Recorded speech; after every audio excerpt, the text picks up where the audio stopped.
beasiswa di luar negeri. Ya.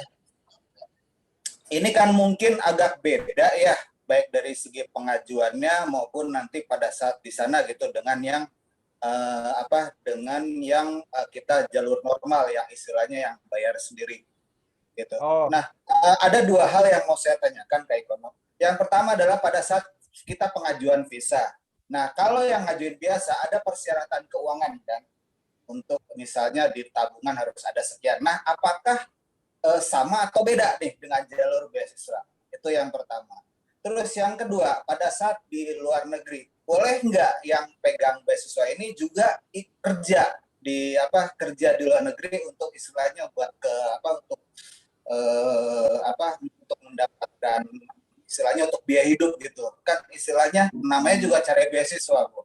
Kalau cari beasiswa kan biasanya ya mohon maaf aja bahwa istilahnya untuk soal keuangan mungkin agak-agak berat gitu loh, apalagi harus tinggal di luar. Nah itu bagaimana untuk yang dua hal itu di atas Kak? Terima kasih. Karena pertanyaannya yang pertama, kalau dapatnya, jadi beasiswa itu ada klasifikasinya. Beasiswa kami biasa nyebutnya fully funded.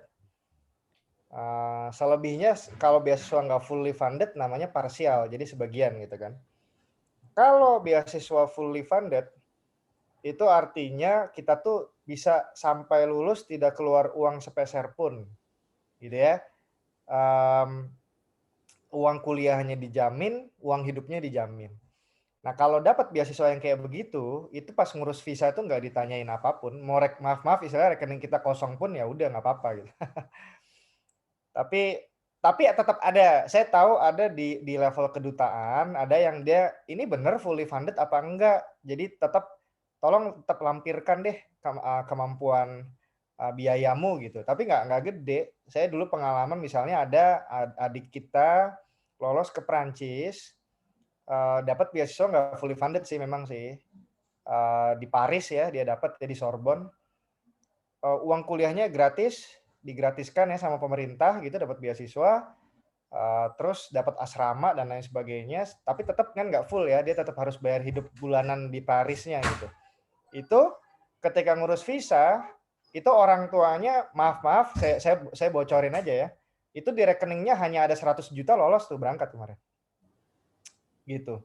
Dan itu maaf saya juga buka aja itu uang minjem itu 100 juta gitu ya. Jadi kayak saya lihat oh ternyata santai juga ya, nggak seketat itu gitu. Memang kalau kita self funded ke Jerman, ke Inggris, wah itu berat banget. Kita harus punya uang yang signifikan sekali ya. Saya rasa kalau kita nggak punya di atas 1 miliar gitu ya, kuliah ke US ada di rekening nggak akan lolos gitu, self funded ya.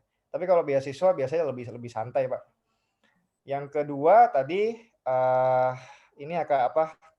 Sorry. Yang kedua tadi apa, Kak? Punten dikit aja. Clue-nya tadi apa tadi?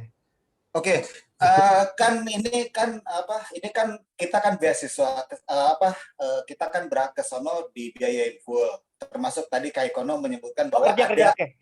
Cukup Kak. Yang boleh kerja, ya. Jadi gini. Oke, kebagi lagi kategorisasinya. Kalau kita dapat fully funded, ada negara yang melarang kita untuk kerja. Kayak, udah lo fokus aja kuliah dah gitu. Ngapain masih kerja lagi, kan udah fully funded kan gitu. Ada tuh kayak Turki tuh ngelarang. Kalau kita dapat beasiswa fully funded ya jangan kerja. Tapi banyak yang boleh juga. Jepang suka-suka aja mau dapat fully funded, kalian mau part time terserah kan kayak gitu. LPDP itu nggak boleh part time. Tapi kalau kita nggak full, itu saya belum pernah nemu ada beasiswa yang dia nggak ngasih full, tapi terus kita dilarang-larang kerja tuh saya nggak pernah dengar. Gitu. Misalnya, ya nih saya dapat beasiswa potongan 50% uang kuliah, pasti boleh, sisanya dengan part time itu pasti boleh. Gitu. Ya, Kak, nyambung dengan kata lain tadi, kalau fully funded ada negara yang membolehkan sebagaimana dipertanyakan Kak Arnold, yaitu nyambi kerja beras udah ditanggung living cost-nya, apapun ibaratnya tidak keluar sama sekali gitu ya. Tapi pengen punya tambahan, kalau sekedar makan biaya hidup, tapi mungkin pulang itu bikin rumah lah ibaratnya gitu ya. Benar. Beasiswa ini aku bocorin ya, ini kita ngomongin duit soalnya, menarik. Jadi gini nih, saya ini aja, saya terusin ini pertanyaan dari Kak Arnold nih, kalau diterusin memang seru banget nih. Jadi misal nih, aku kasih contoh Jepang. Jepang itu kalau ngasih beasiswa gila, gede banget memang. Dia tuh rate-nya kira-kira sekarang ini udah turun nih. Mungkin karena diprotes kayak gede banget kalian ngasih gitu ya. Dulu zaman-zaman dulu tuh dapatnya tuh 160.000 yen gitu ya. Sekarang udah drop, diturunin sama pemerintah sekitar 140.000 lah, 138 kurang lebih gitu ya. Ini kan kalau kita rupiahin, sekarang rate-nya 120 ya. 14 kali 12 itu berapa? 16 juta lah. Ya hampir 17 juta rupiah. Terus kan kayak, tapi kan mahal Kak, tinggal di Jepang, bla bla bla bla segala macem. Waduh, ini oke gini, 17 ini angka ini terus terang, kalau tinggal di Tokyo bawa anak 2 itu ngepas. Oke, nggak ada tabungan tuh, ngepas banget tuh. Ya. Tapi misalkan ya, ya punten lah, misalnya belum punya anak atau anak ke-1 tinggalnya nggak di Tokyo, mana lah di Fukuoka atau di mana. Ini tuh kita bisa pengeluarannya paling cuma 10-12 juta juga bisa. Rupiah ya maksudnya ya. Jadi bisa nabung 5 juta per bulan tuh masih mungkin loh. Gila banget Jepang itu emang nominal beasiswanya enak banget ya. Plus betul sekali part time di Jepang itu rate-nya ya saya kasih kira-kira ya 700 sampai 800 yen per jam. Ini moderat nih. Kita kalau udah setahun di sana udah makin pinter nyari yang bayarannya 1.000 sampai 1.200 tuh banyak juga. Tapi ambillah yang moderat deh. 800 deh kita ambil ya. Itu kita kerja jangan ngoyo-ngoyo banget lah ya. Kayak udah tua gitu kan. Stamina-nya nggak kayak anak mahasiswa umur 20 gitu ya. Ya seminggu 10 jam aja deh ngambil deh gitu. Ya boleh lah 10 jam lah misalnya. Berarti kita udah dapat 8.000 yen. Kalau saya kali 4 minggu berarti kita dapat tambahan 30.000 yen. Lumayan banget 5 juta. Gitu. Enak banget asli Jepang itu prinsip seperti ini cukup nyaman gitu ya. Dan nggak cuma ini, saya cerita yang lain misalnya Australia. Australia itu kita bisa dapat beasiswa itu kira-kira 2.000 Australian dollar per bulan. Ada biasanya yang nominalnya bisa lebih gede dari ini, tapi inilah kira-kira. Kalau segini bisa nabung nggak? Oke lah. Asal kalau dapatnya di Sydney, Melbourne, bawa anak 2, mungkin ngepas juga sama gitu ya.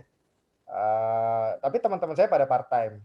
Rate-nya saya nggak hafal persis, tapi kalau nggak salah secara angka tuh deket-deket gitu. 7 sampai 8 Australian dollar per jam. Kayaknya sekitar ini juga kurang lebih gitu ya. So, yang mau saya bilang, kita tuh kalau dapat beasiswa, boro-boro kita ngeluarin uang, malah kita udah kayak berasa kayak kerja, dapat uang beasiswa tuh kayak gajian terus terang aja. Jadi tadi mungkin Kak Barka kayak bercanda gitu, pulang beli rumah, beneran banyak banget orang kuliah di Jepang itu justru pulang jadi bisa beli rumah. Minimal mobil deh gitu ya. Satu Avanza tuh dapat lah gitu pulang gitu. 2 atau Kamen? Cara-cara warga 62 saja mayoritas sudah ditanggung, tapi masih aja mikirin pulang bawa apa gitu, gitu. Atau memang itu common untuk negara-negara yang lain, Kak Iko? Ya, nggak lebih banyak yang lebih kecil dari itu sih. Ya kalau negara paling gini, paling lebih ke ngepasnya ya. Misalkan kayak di Jerman, kita dapat beasiswa di Jerman, dapat beasiswa di Belanda, rate-nya itu bakal ngepas tadi istilahnya ya. Dan bukan itu Kata-kata keluarga bawa anak 2 itu cukup gitu, nggak bisa nabung ngepas. Ya itu menurut saya rate common itu seperti itu kira-kira di negara lain. Pertanyaannya bukan itu, pertanyaan adalah yang mikir. Enggak, ini apa? Pak Baraka suaranya agak ini loh Pak, suaranya nggak gitu jelas tadi. Saya salah nangkep pertanyaan tadi. Ya, yang fully funded ya orang Indonesia ini banyak nggak dibanding orang negara lain yang mikirin punya ini gitu. Padahal fully funded ini mau bawa keluarga atau pokoknya ada untungnya lah ibaratnya cari untung dalam tanda kutip ya. Itu mayoritas orang Indonesia atau common? Nggak paham saya Kak. Ngapunten pertanyaannya sorry. Tadi keputus juga tadi sedikit tadi. Jadi kalau yang fully funded itu kan idealnya makan ditanggung, ibaratnya rekeningnya itu 0 berangkat itu sudah hidup lah. Tentu pulangnya juga rekeningnya nggak nambah kan gitu kan, tapi dia nambah gelar lah kan gitu ya. Nah orang Indonesia itu kan masih cari-cari kalau perlu berangkat rekeningnya 0, pulang tuh rekeningnya ada advansanya gitu loh. Itu orang Indonesia Ya, atau itu common di negara lain juga pikirannya seperti itu, Kak? Itu sih poinnya. Oh, ya common nggak ya? Beda-beda kali ya. Saya lihat itu stylenya orang negara berkembang tuh. Ya, Yang punya pemikiran kayak gitu tuh kawan-kawan kita dari Bangladesh tuh, oh mereka jauh lebih hustle ya daripada kita. China tuh. Jadi kita tuh nggak kaget orang Bangladesh atau Pakistan itu banyak yang lebih nggak pulang setelah selesai. Jadi mereka bahkan, maaf ya istilahnya ya, sampai kawin sama orang lokal. Terus habis itu mereka punya bisnis beranak pinak di sana. Jual beli mobil, apa. Wah gila banget. Jauh lebih, menurut saya ya, lebih survive-nya tuh lebih gila. ya, ya. Kalau dalam tema untuk kayak, saya kesini untuk mencari uang lebih, gitu ya, segala macam itu lebih dahsyat mereka. Ya, oke terjawab Kak. Intinya apa? Nggak hanya orang kita aja yang nggak fokus dengan tujuan utama. Oke, Ya, tapi kalau dari negara-negara maju saya lihat nggak gitu ya. Emang kayak mereka lebih kayak ya udah belajar. Mungkin karena udah sejahtera banget kali ya di negara sana. oke. Lanjut yang lain Kak Ica. Oke, baik. Izin tanya Kak. Jadi misalnya nih ada 2 pertanyaan sih. Yang pertama, misalnya kita sudah tes TOEFL. TOEFL-nya misalnya dapatnya 600, padahal syaratnya kan bukan TOEFL tadi, apa satunya lagi? IELTS ya. IELTS ya. Nah itu bisa nggak kita menggunakan yang sertifikat TOEFL itu tadi, terus jadi konversi sendiri gitu ya. Kemudian yang kedua, karena kan kita sudah terlanjur tes TOEFL 600 misalnya. Nah, kalau misalnya tes lagi belum tentu dapat segitu gitu. Biasanya kan begitu ya, karena kan beda soal ya, beda soal kan kita belum tentu bisa dapat yang tinggi juga misalnya. Nah, jadi bisa nggak secara dikonversi sendiri oleh si lembaganya gitu. Itu pertama. Terus kedua, misalnya kita ingin mendapatkan beasiswa di luar negeri, apakah lebih baik kita itu apa ya, kayak ada program pendampingan dari lembaga tertentu untuk bisa dapat gitu. Soalnya kan kalau sendiri kadang kita nggak tahu, belum tentu bisa dapat gitu ya Kak ya. Tapi kalau ada program pendampingan mungkin saja bisa dapat. Nah kemungkinannya itu gimana Kak? Lebih baik pendampingan atau kita coba cari sendiri gitu? Oke, Kak Ica, makasih pertanyaannya menarik-menarik nih. Satu, sebenarnya kalau dibilang TOEFL ITP nggak bisa, nggak juga. Tapi sedikit banget. Ya, yang masih bisa pakai TOEFL ITP paling Fulbright, Australia Award, apalagi ya. Itu saya aja sampai bingung apalagi ya. Beasiswa Taiwan bisa masih pakai TOEFL. Aduh, saya nyebutin lebih dari 5 aja mungkin udah bingung kalau yang bisa pakai TOEFL gitu ya. Tipis banget Bu, Ibu akan sangat Kak Ica akan sangat ngerasa terbatas. Padahal maksudnya kayak mungkin Kak Ica, aduh aku pengennya tuh sebenarnya ke sini, pengennya tuh ke sini, pengennya ke sini, tapi jadi nggak bisa karena pakainya TOEFL gitu. Jadi sayang banget membatasi diri hanya dengan TOEFL. Nah, memang nggak sesederhana itu convert ya. TOEFL 600 kira-kira dapat IELTS 7 betul nggak? Belum tentu kan gitu kan. Tapi kalau aku jadi Kak Ica dan teman-teman, aku mendingan convert. Maksudnya kayak belajar sedikit lagi IELTS, ya, nambah. Oke deh, aku membiasakan diri dengan IELTS supaya tadi peluang untuk dapat beasiswa jadi lebih banyak gitu. Apa boleh buat? Lebih ke sana sih, apa boleh buat. Dan biayanya lebih mahal faktanya ya. IELTS itu 3 juta. TOEFL ITP itu 700.000. Harganya berarti 4 kali lipatnya. Tapi worth menurut saya. Sebaiknya jangan membatasi diri dengan ya udah aku udah punya TOEFL, nyoba beasiswa yang pakai TOEFL aja deh. Oh, sayang banget sih gitu. Ya, itu pertama. Tapi sebelum terlalu jauh gini, saya mau biar nggak salah kaprah, TOEFL gini. Jadi TOEFL itu ada 2 jenis, namanya TOEFL ITP sama TOEFL IBT. Ya. Kalau TOEFL IBT itu sama dengan IELTS. Soalnya mirip, yang ditanyain mirip, level kesulitannya mirip, harganya sama-sama 3 juta gitu ya. Sebagai gambar, tapi nilainya bukan 600 500 kayak gitu-gitu. Jadi memang itu beda. Kalau IELTS itu maksimal 9, nilai-nilai yang bagus itu 7 gitu ya. Kalau IBT maksimal tuh 120, nilai-nilai yang bagus tuh di atas 100 lah, kurang lebih kayak gitu ya. Ya itu sebagai gambaran. Pilih mana Kak, IELTS atau TOEFL IBT? Buat saya sama aja, orang harganya sama, level kesulitannya menurut saya sama aja. Selera aja sih antara IBT atau IELTS. Tapi apakah kan aku lebih familiar ITP Kak, berarti aku mendingan TOEFL IBT aja ya? Enggak juga. Karena emang ITP sama IBT itu beda dunia banget. Beda dunia. Oke, pertanyaan yang kedua. Aku ini akan bias ya, karena aku punya lembaganya ya Kak Ica. Jawabannya akan bias, bakal subjektif ya. Kalau aku ini pasti pengen nyaraninnya untuk ya ikut lembaga, pasti bakal lebih optimal. Tapi jawabannya gampangnya gini. Ada nggak orang yang lolos nggak pakai lembaga? Ya ada lah. Siapa? Saya aja gitu. Saya kan dulu nggak ada skoter, saya dapat S2, S3 kemana-mana kan gitu kan. Dan orang lain juga ada yang kayak gitu. Jadi saya secara objektif fair aja. Buat saya, walaupun ini adalah bisnis, tapi saya fair aja sebagai teman lah ya di sini gitu mengatakan mau sendiri pasti bisa ya. Tapi memang, nah ini sekarang saya juga being objektif ya. Kenapa orang seneng pakai lembaga kayak Scoters? Terus terang ya, jawaban nomor satu paling tinggi kalau pekerja ya, itu tuh justru lebih ke, Kak, aku sibuk, jadi butuh dibantuin. Ada yang bantu nyariin info, ada yang ngingetin kalau udah tinggal 2 minggu, terus apalagi yang masih kurang. Saya tuh harusnya ngelengkapin ini apalagi, esai saya kurang tajam di bagian mana. Jadi lebih ke aspek sana. Kalau Kak Ica dan teman-teman merasa memang perlu dibantu yang seperti itu, saya pikir cocok untuk pakai bantuan lembaga. Tapi kalau enggak, aku mah tipe orang yang disiplin. Waktu saya lowong, kerja saya cuma sampai jam 5 sore, habis itu saya punya waktu banyak buat nyiapin, saya mandiri, saya disiplin, keluarga saya juga enggak manageable dan lain sebagainya. Rasanya saya bisa deh garap sendiri, saya pikir nggak masalah. Cuman So, tergantung sudut pandang. orang kayak gitu ya. Iya Kak, terus terang. Saya bocorin aja. Banyak yang sampai resign Ya. demi ngejar beasiswa. Itu Ya. saya kaget itu. Jadi salah satu hipotesis kenapa saya finally build Scoters, karena saya mendengar itu. Gila nih orang ngejar beasiswa sampai resign. Padahal sekarang fenomenanya banyak yang nggak resign karena dia ditemenin sama kita. Jadi kayak, ngejar beasiswa tuh nggak sesulit itu. Kita bisa bantuin, kita bisa nemenin, jadi kamu tetap bisa kerja, tetap gajian, tetap hidup normal, tapi tetap bisa chasing beasiswa gitu. Itu tuh sedikit ini aja ya info. Sorry nambahin.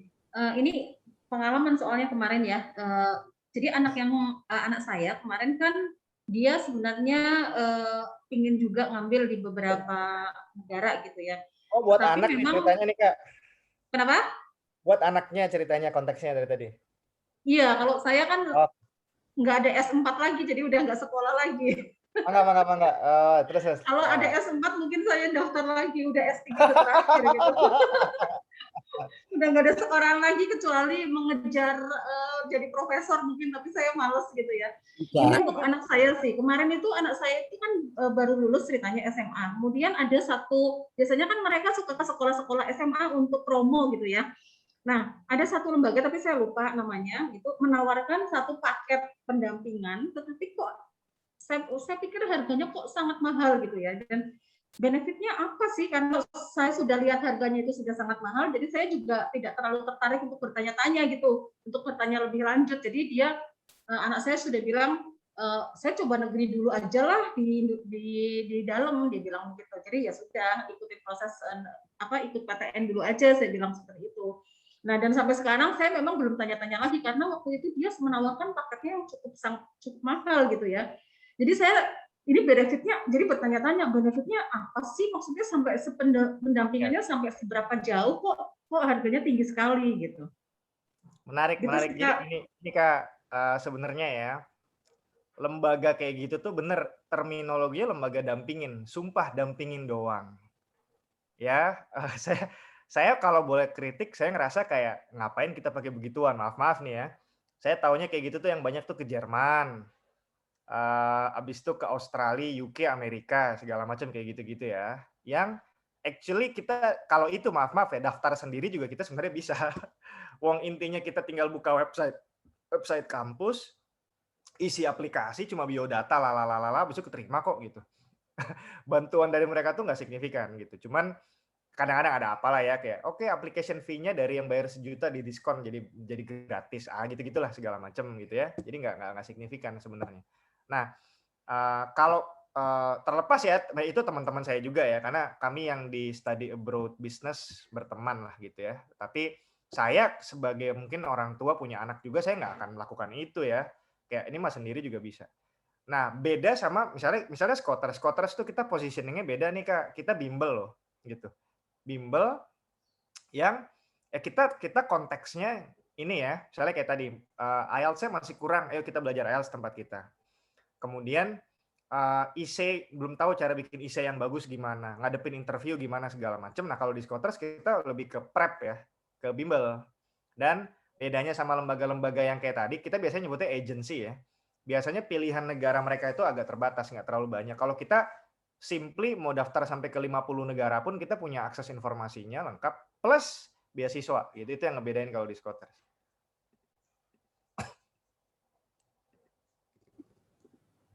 Jawab. Oke. Ya, siap Kak. Oke, paham. Oke, terima Nanti kasih. tahun depan ya, soalnya mungkin yang sekarang sudah terlanjur masuk di London School. Jadi tahun depan mudah-mudahan bisa coba lagi. Siap. Ya, Santai. siap. Thank you ya Kak. Oke, terima kasih Kak Ica. Jadi sedikit mengingatkan tadi Kak Ica bahwa Kak Ikono itu S3-nya 2 loh. Jadi boleh-boleh aja mau nyoba. Iya. Boleh. Oke, siap. Mungkin dulu tuh scholarship-nya dari mana, sekarang scholarship-nya lewat jalur yang mana, yang lewat Scooters gitu ya. Saya bantu Kak Ikono. Oke, lanjut Kak Adel, monggo open mic. Iya, terima kasih Kak Barkah. Halo Kak Ikono, saya Adelia. Saya mau nanyain ini untuk S3 itu kalau fully funded umurnya batasnya sampai umur berapa ya gitu loh. Boleh nggak Kak? Punten ya. Nggak apa-apa lah ya. Biar saya juga ngasih jawaban yang lebih enak. Emang umurnya berapa sekarang Kak? Sekarang di 35 Kak. Aman banget. Aman banget Kak. Saya aja aman yang banget sampai berapa nih kalau boleh tahu nih. Terus udah gitu terus habis itu potensi misalnya emang ntar begitu lulus S3 gitu loh, nggak mau balik ke Indonesia masih bisa cari kerja di sana nggak sih gitu loh. Nah, oke, aku cerita agak panjang ya. Seru nih. Sebenarnya jujur aja ya, nggak ada batasnya. Mau S2 di umur 40 aja kita ada dan lolos aja bisa gitu.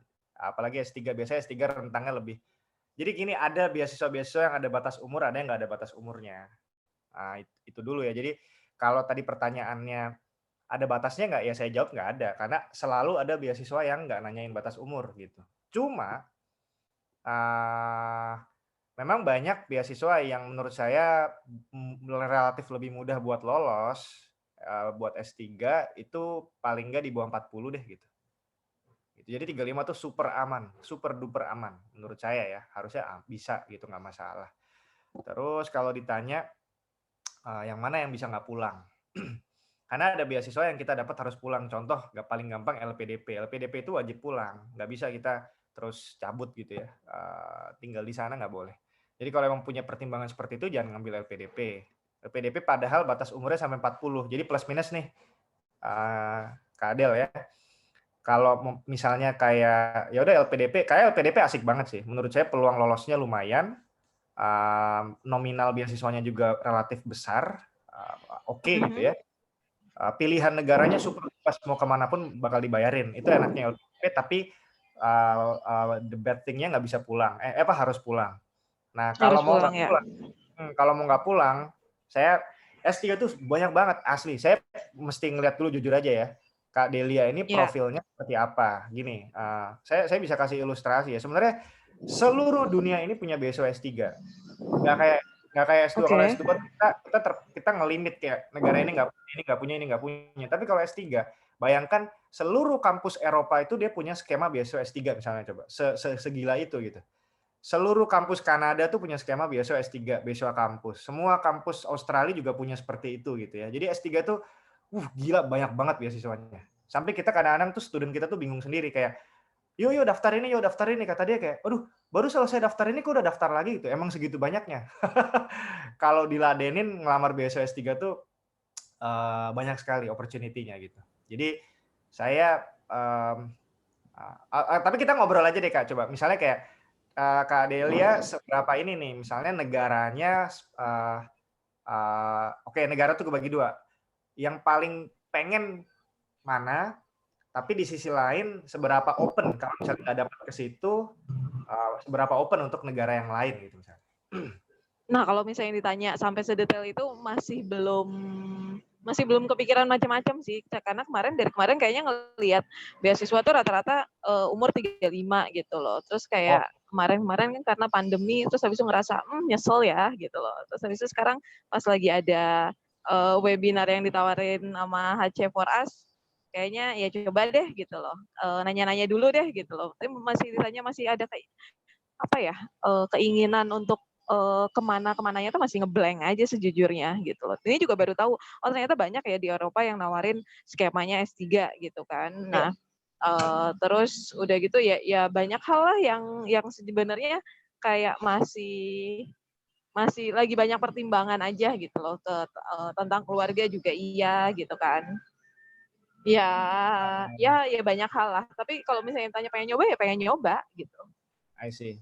Ya paling ini aja ya. Apapun nanti hasilnya nanti gimana gitu kan, apakah keterima atau enggak, ya pengen nyoba gitu. Kalau memang masih open, bagus tuh. Jadi kayak ya saya kasih gambaran gitu ya. Misalnya kayak level of difficulty-nya yang tinggi gitu ya. Kanada, Australia, Eropa tuh difficulty-nya lebih tinggi lah. Tapi layak buat dicoba, siapa takut gitu kan. Kalau menurut saya ini level-level yang ini nih paling nggak minimal IELTS-nya tuh nggak boleh di bawah 7 ya, harus 7. Apa namanya? Menurut saya sih expected ada publikasi minimal 1 deh gitu.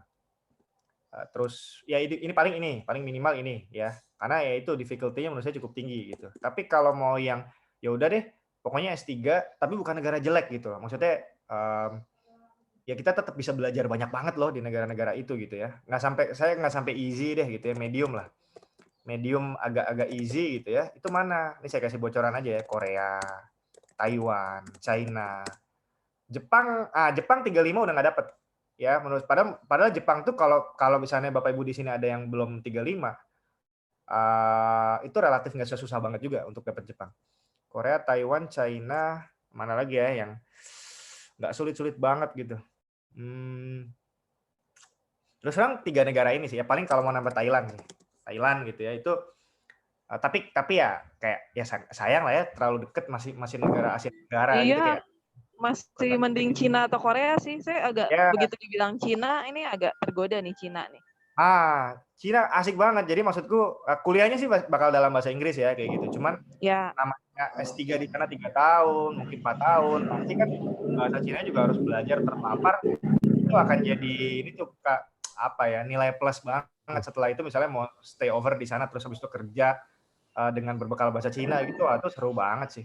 Seru banget. Jadi ya ini kalau ini terus terang ya, kalau saya bocorin ya. Ini mah modal IELTS 6 aja udah enak. Bahkan masih ada yang mau terima TOEFL kayak gitu-gitu. Mungkin nggak punya publikasi juga nggak apa-apa sama sekali. IPK S2-nya mungkin ya asal di atas 3 lah gitu. Itu udah bisa nih lolos ke yang begini-begini gitu. So tergantung ya mau segitu pengennya ke negara top gitu ya. Emang kalau ke Eropa nih IPK biasanya berapa nih Kak? Kalau Eropa? Kalau saya bilang sih sekali lagi ya ini tipe-tipe yang pokoknya harus looks good banget deh gitu. Jadi bayangan saya mungkin paling enggak ya, paling enggak banget ya dari 3,25 kali ya gitu. 3,25. Oh, aman berarti. Bisa. Oke. Kecil. Eropa pun kebagi beberapa nih. Sebenarnya kalau saya boleh split ya. Oke, Eropa nih. Eropa yang super sulit ya, itu kayak UK, Skandinavia, itu gila, level kesulitan tembus ke sananya, wow, gila banget. Belanda itu susah. Nah, kalau Eropa mau yang rada-rada sedikit lebih gampang, tapi tetap tidak segampang Korea gitu ya, itu Italia, Estonia, agak unik ya, tapi banyak kampus menurut saya cukup bagus loh di Estonia gitu-gitu ya. Negara-negara lebih ke Eropa Timur tuh relatif lebih mudah buat lolos ya. Latvia, Ceko itu surprisingly menurut saya cukup menarik. tidak sesulit kalau kita harus ngejar sampai ke ini ya, yang gini-gini nih. Gitu kalau buat S3.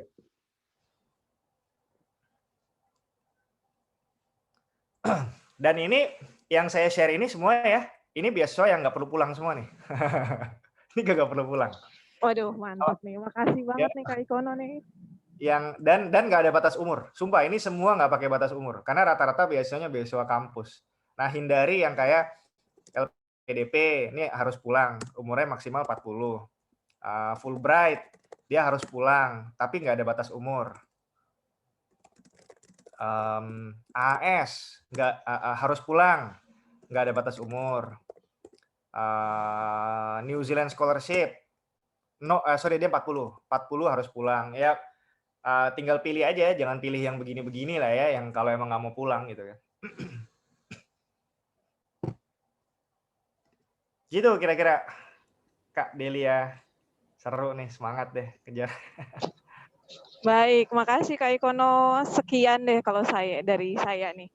Mungkin ada teman lain nih, ada di chat nih, ada yang nanya nih Kak. Mungkin bisa dijawab nih Kak. Oh iya, itu ada tuh ya 3 pertanyaan tuh. Oke, aku jawab ya. Untuk biasa fully funded, apakah biaya hidup mereka sudah berdasarkan standar? Ini lucu ya, gini ya.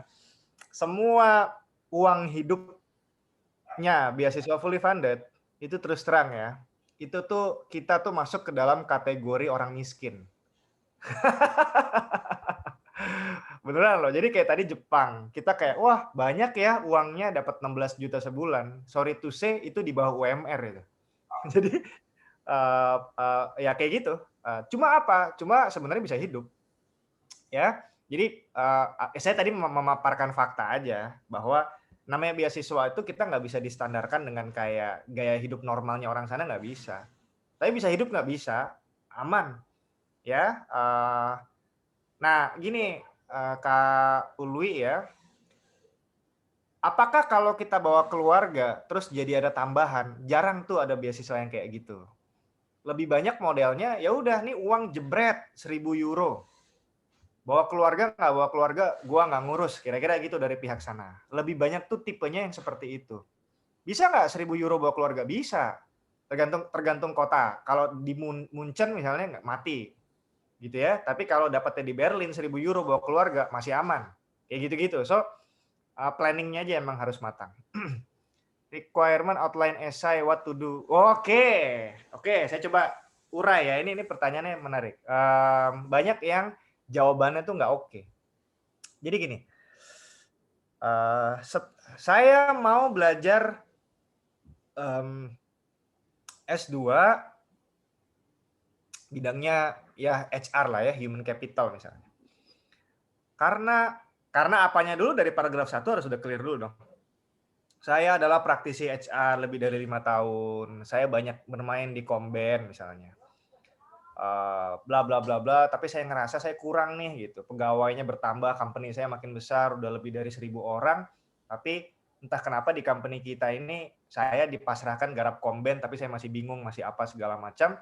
Oleh karena itulah saya mau mendalami dengan S2 gitu. Nah, akan terkait nanti jawabannya what to do after graduation-nya ya. Ya, saya pikir ketika kita bilang di awal bahwa saya di company sekarang nggak bisa perform di Komben, karena saya ilmu kurang makanya S2, ya berarti after graduation kita pengen balik ke company untuk contribute supaya Kombennya company jadi lebih bagus dan ya berkontribusi meningkatkan performanya company gitu. Tapi itu bukan jawaban yang menurut saya, itu jawaban itu nilainya 7/10 lah. 6/10 gitu. Sayang, nanggung gitu ya kalau cuma ngomong kayak gitu. Kuncinya adalah mereka pengen jawaban yang ambisius tapi konkret gitu. Mereka selalu senang ngasih funding ke orang-orang yang berpikirnya itu ambisius. Ambisius itu apa? Setelah saya selesai menyelesaikan Komben di company ini, apa ambisi saya? Apakah saya naik pangkat sampai jadi direktur? Saya mengincar jabatan direktur HR karena saya mau mentransformasi company ini, karena company ini adalah saya kerja di sebuah perusahaan minyak misalnya, yang kalau saya membuat minyak ini bla bla bla bla, maka pembangunan Indonesia akan lebih besar. Barangkali begitu bisa. Atau ya saya akan keluar dari company ini, kemudian saya akan mendirikan konsultan HR untuk fokus pada Komben, Dan saya ingin membantu banyak UMKM supaya combine-nya mereka lebih rapi sehingga UMKM Indonesia bisa naik kelas. Kayak gitu-gitu deh ya. Ini contoh aja. Tapi inti-intinya adalah mereka senang ngasih ke orang-orang yang bukan cuma bicara tentang saya kuliah ya supaya saya professionally bisa naik pangkat, nggak bisa ada kayak social impact yang kita bisa deliver once kita graduate gitu. Dapat ilmu tersebut dari S2 di UK atau S2 di Belanda misal. Itu sedikit ininya ya, nomor 2. Nomor 3, apakah ada bimbingan IELTS di Scholars? Yes, we do have. Ya, bahkan dulu sebelum kita offer bimbingan beasiswa yang ngerapihin CV, essay apa itu, kita tuh justru pertama kali bikin bimbingan tuh bimbingan IELTS. Lanjut lagi ya, ini ada lagi nih di chat ya, saya baca aja ya. Untuk konsultasi, nggak ada biayanya. Jadi coba saya share ulang tadi ya, ini kan Hani, ada si Hani ini di tim saya ya, ada Hanifah. Tadi udah share ya. Iya. Aku share ulang aja nih Han. Oke tuh. Jadi silakan aja tuh kontak itu nomor tim kita ya, atau nggak klik di link, atau nggak lebih cepat di WhatsApp aja sih menurut saya ya. Kontakan. Itu konsultasi beasiswa sama kita itu free 20 menit. Tapi 20 menit itu udah cukup lah menurut saya buat kasih gambaran. Kayak tadi kan modelnya kayak tadi Kak Delia tadi, kalau nggak di ruang terbuka kayak gini 20 menit itu udah dalam banget, kita bisa explore kayak, Kak kenapa nggak mau negara ini, emang pikir oh gitu ya, gimana kalau ini beasiswanya gini segala macam gitu ya. 20 menit paling ya, kadang-kadang kita baik ya molor-molor sampai 30 gitu kalau waktunya memang lagi kosong si konsultannya. Setelah selesai itu kita akan kasih bonus, istilah kita tuh prospektus. Jadi kayak oke, hasil diskusinya kita akan rangkum ke prospektus 3-4 halaman yang di situ kita akan listing kira-kira potensi beasiswanya apa aja yang bisa didaftar gitu ya. Kalau memang ikut bimbingan di Scholars, kira-kira paket-paketnya yang mana itu akan kita share juga. Itu sih kira-kira ini Kak Troy sebagai gambaran. Daftar aja nanti, kita bisa set untuk tadi ya konsultasi 20 menit gratis, nggak perlu bayar sama sekali. Apakah ada possibility bila satu keluarga ayah bisa? Jawabannya bisa. Let us know ya Kak Troy. Mungkin nanti spesial deh. Aku yang pegang free consultnya. Ya, mangga daftar aja. Silakan kontak di nomor WA itu. Kita nanti set jadwal aja ya 20 menit. Ini seru nih dari Kak Troy requestnya. Aku khawatir konsultan lain mungkin ada yang nggak gitu kali ya. Saya yang pegang aja nanti nggak apa-apa. Seru ya. Jadi orang tuanya juga mungkin S2 bareng sama anaknya yang S1. Wah keren. Ini seru nih. Bisa. Kalau saya bahasanya bisa diperjuangkan Kak. Tapi ya saya nanti akan kasih ya. Kira-kira kemungkinan terburuknya apa kayak gimana segala macam. Dari situ kita bisa urai strateginya bakal seperti apa gitu. Oke Kak. Jadi intinya ibaratnya tentu mentor itu perlu ya, meskipun tadi Kak Iko sampaikan jenengan sendiri melakukan tanpa lewat lembaga ya, tapi kan saat ini banyak orang sibuk sehingga pada dasarnya mau tahu sesuatu perlu mentor, salah satunya adalah ini. Dan mungkin juga ini benar menarik apabila orang tua sama anak yang mau mencoba satu dalam tanda kutip satu program scholarship, kenapa enggak sepanjang profilnya ya, profilnya nanti setelah diakses masuk ya Kak Iko ya. Yes, ya artinya saya nggak masalah ngobrol terus nanti end up ternyata kayak wah ini berat nih Kak, kayaknya nggak bisa dan seterusnya, kita akan fair-fairan untuk mengatakan itu ya gitu. Betul Kak. Baik, terima kasih. Tadi juga udah di-share di everyone untuk kontaknya. Tadi saya nggak monitor di WhatsApp, ternyata ada Japri dari Kak Hanifah. Udah di-share di chat ya. Jadi kalau kakak-kakak yang mau berhubungan langsung dengan pihak skuter silahkan gitu ya. Mungkin ada yang lain tambahan pertanyaan? Kalau tadi yang sepertinya Kak Arno ada pertanyaan karena ya, lagi kayaknya ya itu Kak Arno ya. Bukan, dari tadi udah angkat tangan belum dimatiin kayaknya sama host. Oh gitu. Resennya masih nongol, mungkin bisa di ya. Tapi poinnya adalah benar saya tangkap tadi piramid terbalik, sudah terbalik. Jadi rupanya S3 itu jauh lebih luas, bahkan mungkin seatnya masih banyak yang kosong ya mungkin ya. Itu pertama. Kemudian kedua, kalau saya tangkap bahwa profil itu perlu. Kemudian seperti pertanyaan Kak Ica tadi mengenai bahasanya apakah itu jalur TOEFL atau IELTS, itu nampaknya sangat bergantung ke, apa istilahnya, populasi negara mana yang bisa menerima TOEFL, mana yang IELTS. Itu jauh lebih banyak yang IELTS ya Kak Iko ya. Ya, Lebih. kalau TOEFL TOEFL ITP. Kalau TOEFL-nya TOEFL IBT itu seluruh dunia juga bisa terima sama dengan IELTS gitu. Oh, yang ITP, yang TOEFL-nya ya. Oke, oke. Jadi kira-kira itulah perlunya mentoring, pendampingan, hal-hal yang detail-detail supaya benar-benar tidak salah pilih atau nyesel di kemudian hari ya Kak Iko. Kira-kira seperti itu.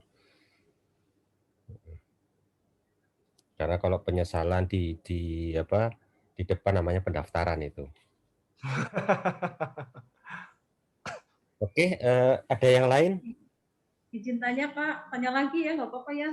Silakan. Boleh, positifin aja. Itu diri Oke, tadi kan yang Kak Ikono sampaikan kan ada yang harus publikasi ya, publikasi satu jurnal gitu ya Kak.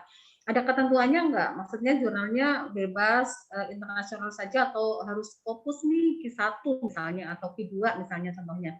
Kemudian itu pertama nih, yang kedua misalnya nih ada nggak ya kira-kira kita ikut program beasiswa, tetapi karena sekarang kan masanya sedang pandemi ya, belum berakhir gitu. Kita kuliahnya tetap di Indo gitu. Ada nggak kira-kira ya Kak? Oke. Thank you Kak. Soalnya kan biasanya kan kita kalau misalnya ambil itu kan, wah masih sayang nih kalau harus melepas pekerjaan misalnya seperti itu. Gimana Kak? Ada nggak kira-kira? Yang pertama ini believe it or not ya, buat yang memang ngerti sama dunia perskopusan kayak gitu-gitu ya. Dosen-dosen luar negeri tuh nggak ada yang tahu Scopus loh Kak. Serius ya. Aku dulu profesorku di Jepang tuh, apa tuh Scopus kata dia nggak ngerti. Jadi Scopus itu cuma konsumsinya negara-negara Asia Tenggara terutama. Yang ramai ngomongin Scopus itu Indonesia, Malaysia, Thailand. Karena kayak dijadikan sebagai standar di negaranya untuk kenaikan pangkat dan seterusnya gitu ya. Tapi kalau asli di Jepang nggak tahu, di Eropa pada nggak tahu. Mereka ngomongnya terminologinya biasanya impact factor yang dibahas.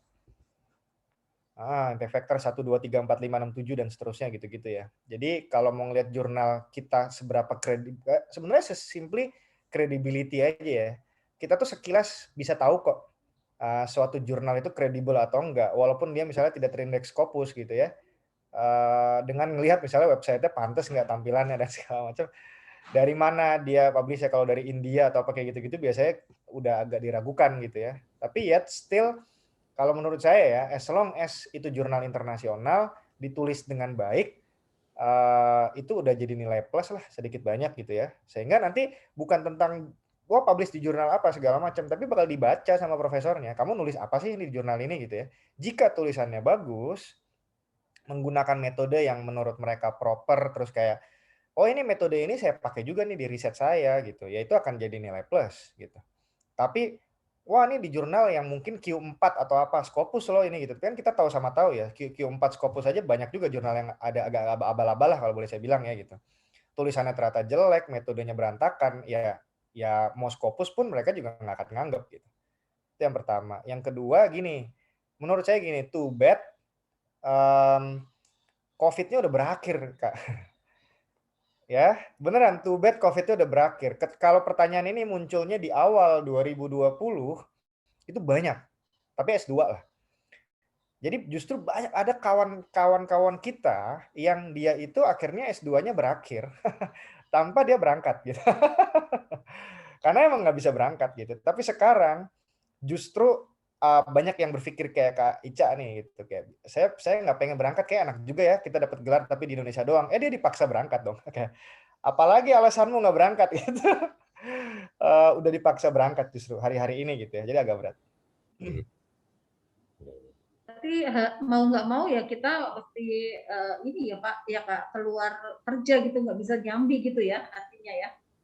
Nggak bisa ya, agak apalagi kalau konteksnya let's say S3 gitu agak nggak mungkin ya kayaknya. Kalau S2 Soalnya kalau nggak ada salah, bisa ke online gitu kan. ya kalau nggak salah, sorry, Kak Mutia pernah ya ambil double degree yang by research ya kalau nggak salah ya. Itu Kamu dia punya akses di Malaysia ya, agak banyak gitu kan. Paling banter Malaysia kayak gitu-gitu, iya berbayar. Iya sih, paling itu betul kampus gini. Paling kampus-kampus Malaysia aja tuh yang dia punya skema-skema cukup mempermudah ya buat pekerja yang pengen punya gelar S2 atau pengen punya gelar S3 gitu. Itu menarik juga sih dieksplor ya. Tapi definitely nggak ada beasiswa ya kalau buat yang kayak gitu sih. Iya. Oh, oke. Ya, paham. Oke, thank you, Kak. Siap. Yuk, siap. Ada yang lain? Kalau nggak ada, Ishak bertanya, Kak. Yang tadi Kak, kalau boleh tahu yang banyak dari profesional, yang intinya apakah itu yang scholarship atau yang pribadi ya, tapi pribadinya dari perusahaan. Mungkin ada bimbingan tertentu yang lewat skuter tadi jenengan nyebut perusahaan migas gitu ya. Nah, ada nggak konsep dari perusahaan migas itu yang scholarship ya, kemudian ada yang dibiayain oleh perusahaannya, tapi melalui scooters yang mungkin nanti jalurnya kemana-kemana semacam pendampingan, Kak. Saya paling lagi penjajakan aja, cukup banyak perusahaan yang lagi udah dan lagi discuss ya. Kami lagi PDKT sama Pelindo misalnya. Barangkali ada orang Pelindo di sini.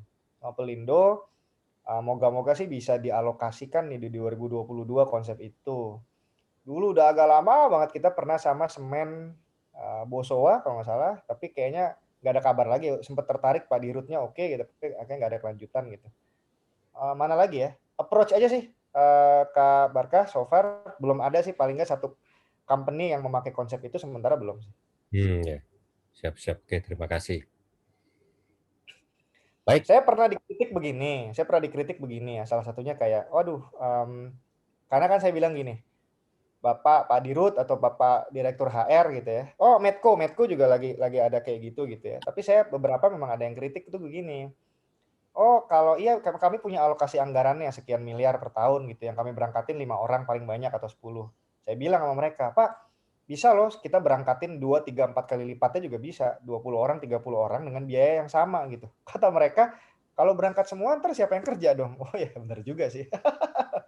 Jadi perlu dipertimbangkan ininya sih ya. Saya pikir dari kacamata company itu gimana ya enaknya kalau kita bantu pun gitu. Ya, tentu. Artinya kan juga company akan punya target sama seperti bahasanya yang di scholarship tadi, untuk salah satu parameter approval-nya adalah punya ambisi kan, Kak.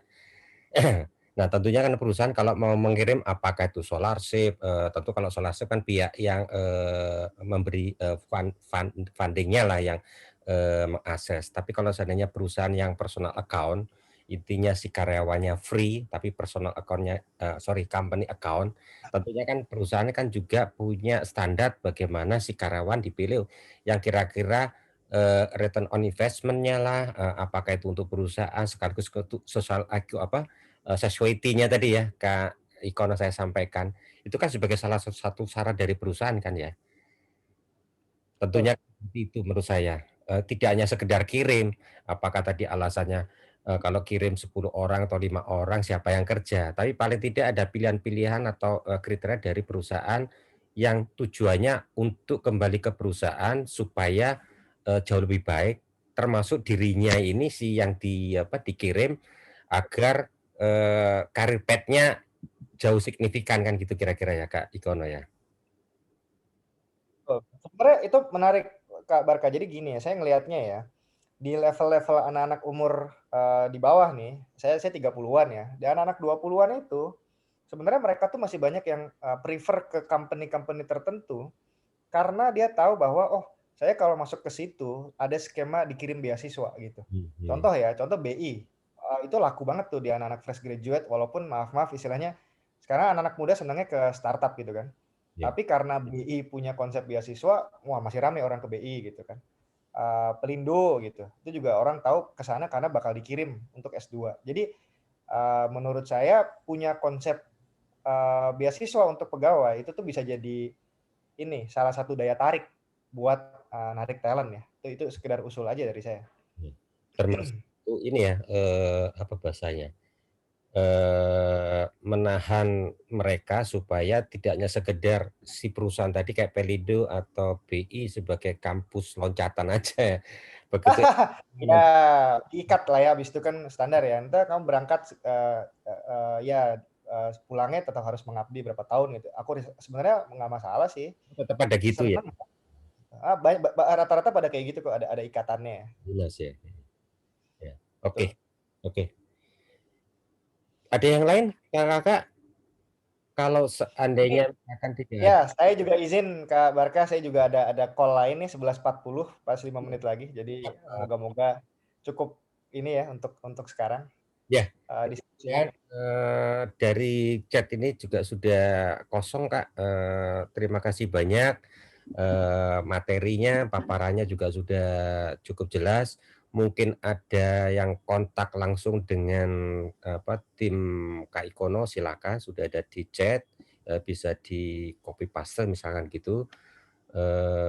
Dan kakak-kakak yang hadir, terima kasih banyak. Mohon maaf kalau ada salah-salah kata, termasuk tadi ada jaringan yang bukan jaringan kalau minggu yang sebelumnya itu jaringan, sekarang ini soal dengan mohon maaf nyebut operator tadi, karena memang proses dari pro-nya itu tadi kok terganggu tadi pagi. Mudah-mudahan tidak mengurangi makna dari sharing apa yang sudah disampaikan oleh Kak Ikono dan support sama Kak Hanifah.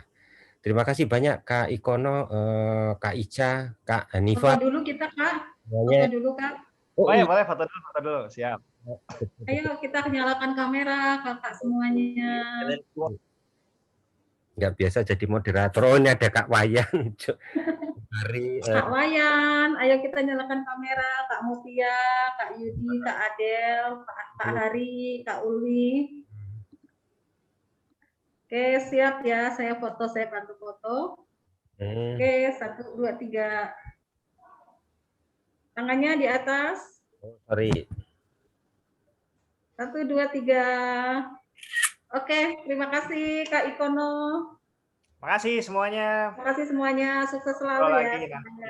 Di kesempatan Terima lain. kasih. Kak Ica semuanya. Terima kasih semuanya. Thank you Kak Ikono, kakak-kakak yang lain semuanya. Assalamualaikum. Waalaikumsalam. Terima kasih. Terima kasih.